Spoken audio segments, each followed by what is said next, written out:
আরেকবার স্বাগত। আপনারা দেখছেন দ্য বিজনেস। আমাদের সাথে স্টুডিওতে আছেন ঢাকা স্টক এক্সচেঞ্জের এমডি নুজহাত আনোয়ার। আমি বলছিলাম র্যাপিড ফায়ার প্রশ্ন করবো, এটা আমাদের ইয়াংরা পাঠায়।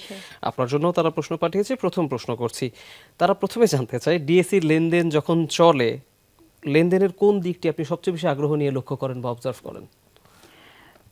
আমি অ্যাকচুয়ালি ইন্ডেক্স দেখি আর সার্ভেলেন্সের খবর রাখি মোর, যে ঠিকঠাক মতো সার্ভেলেন্স চলছে কিনা, দেন অফ দ্য নাম্বারস। ওকে, আপনি আগে সার্ভেলেন্সটা চেক করেন, ঠিক আছে, ফাইন। পরের প্রশ্ন, বাংলাদেশের পুঁজিবাজারে সবচেয়ে বড় পরিবর্তন আনবে কোনটি, ইকুইটি, বন্ড নাকি alternative investment? Big time change, alternative investment. Okay, fair enough. পরের প্রশ্ন, নতুন কোন ধরনের কোম্পানিকে আপনি বাংলাদেশের পুঁজিবাজারে নিয়ে আসতে চান? কোন খাতের কোম্পানিকে মূলত? I think we have not worked enough with startups. স্টার্টআপগুলোকে আপনি পুঁজিবাজারে নিয়ে আসতে চান। Okay, that's a very bold answer. যদি এটা হয় খুব ভালো হবে। 4 নম্বর প্রশ্ন, বাংলাদেশের পুঁজিবাজার নিয়ে সবচেয়ে বড় ভুল ধারণা কোনটাকে মনে হয় আপনার? এখানে আসলেই পয়সা বাড়ানো যায়। সবাই তাই ভেবে আসে, হ্যাঁ ট্রু, এখানে আসলে টাকা কামানো যায়। 5 নম্বর প্রশ্ন, আপনার দলে একজন মেধাবী কর্মীকে আপনি আগে নেবেন নাকি একজন সৎ কর্মীকে, যদি আপনাকে একজনকে বেছে নিতে বলা হয়? সৎ। সৎ আপনি নেবেন। ওকে, একজন ভালো স্টক ব্রোকার বা ইনভেস্টমেন্ট প্রফেশনালের কি কি গুণ থাকা উচিত? I think first of all integrity খুব, ইট ইস ইনবিল্ড, আই ডোন্ট সে এটা একটা quality.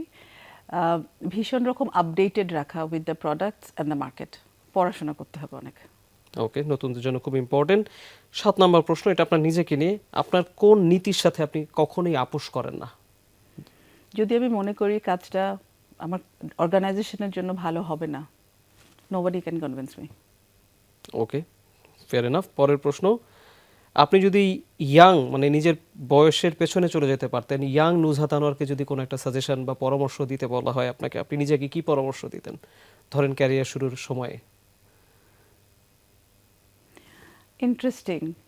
I think I would have said probably to spend a little bit more time on networking. নেটওয়ার্কিংয়ে নিজেকে আরেকটু টাইম দেওয়ার কথা নিজেকে বলতেন। ওকে, 9 নম্বর প্রশ্ন, আপনার সবচেয়ে পছন্দের বেড়ানোর জায়গা কোথায়? আমার ছেলে থাকে আমস্টারডামে, so maybe that's the place, that's why I like it. Okay, fair enough. পরের প্রশ্ন, এটা একটু হাইপোথেটিক্যাল সিচুয়েশন। ধরুন আগামীকাল বিশ্বের সবচেয়ে বড় একটি পেনশন ফান্ড বা যে কোনো বড় একটা ফান্ড বাংলাদেশে বিনিয়োগ করতে চায়, কিন্তু তারা বলেছে তারা আগে একটি বড় সংস্কার দেখতে চায়। আপনি কোন সংস্কারটি আগে করবেন? এটা একটা হাইপোথেটিক্যাল সিচুয়েশন। গভর্নেন্স রিলেটেড কোনো সংস্কার হয়তো ফার্স্ট আমাদের দরকার, ট্রান্সপারেন্সি অফ ডেটা। সো আপনি আগে গভর্নেন্স রিলেটেড কোনো একটা বড় সংস্কার করে তারপরে করবেন। ওকে, ফেয়ার এনাফ। আমরা র্যাপিড ফায়ার অংশটি শেষ করলাম। আশা করি যাদের যে উত্তর দরকার তারা সেটি পেয়ে গিয়েছে।